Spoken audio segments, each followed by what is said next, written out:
Hello guys, and welcome back to the channel and to another review, and today we're talking about a movie called Silver and the Book of Dreams.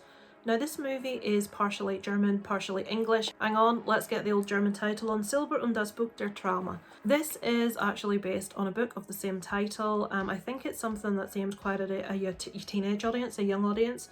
So this movie follows a character called Liv who moves from Germany with her sister and her mum to move into her mum's new boyfriend's place, which is in London.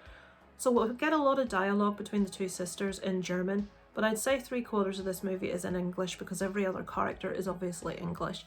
So this movie is a little bit supernatural, even though it doesn't really feel that way when you're watching it. The main emphasis of the movie is dreams. Liv moves into this house. The man that her mother has moved in with already has other kids. One of those is a boy that is part of a group of boys that Liv stumbles across one night in the graveyard when she's out having a bit of a walk.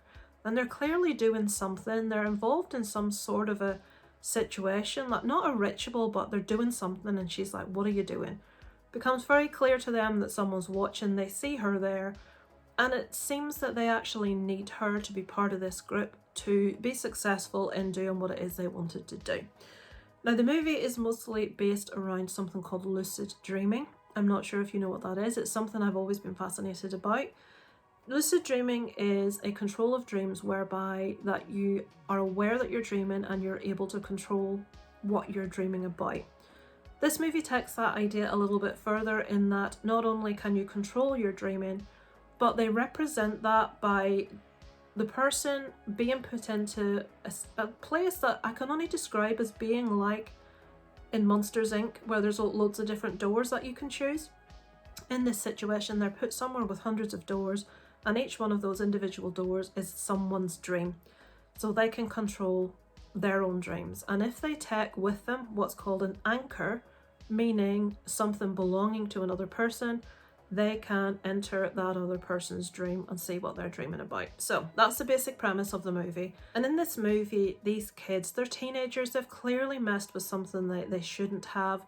There is a risk that their worst nightmares are starting to come true one by one, kind of Final Destination like, although please don't think this is a horror movie and people are dying horrible deaths. It's not like that at all.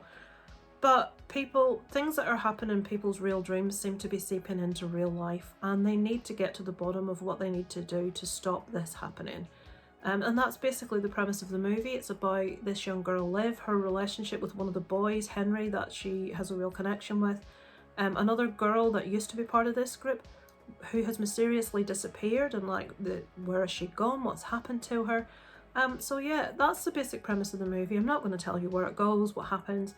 But it's about lucid dreaming, it's about control of dreams, and it's about being in another world where you can walk into different people's dreams. So I really enjoyed this. I think it's a 5.4 on IMDb. I give it a 3 out of 5. I don't feel it's going to be everyone's cup of tea. I have read a lot of people on IMDb hate it because they're big fans of the novel and they don't feel that this adaptation is good. They don't feel it bears any resemblance to the book. Now, I don't know if you've read the book, it's the same title, Silver and the Book of Dreams.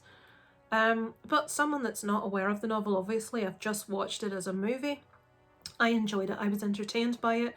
It's a one-time watch. I wouldn't watch it again, but it entertained me. It was a novel idea. It was interesting. I didn't know where it was going to go.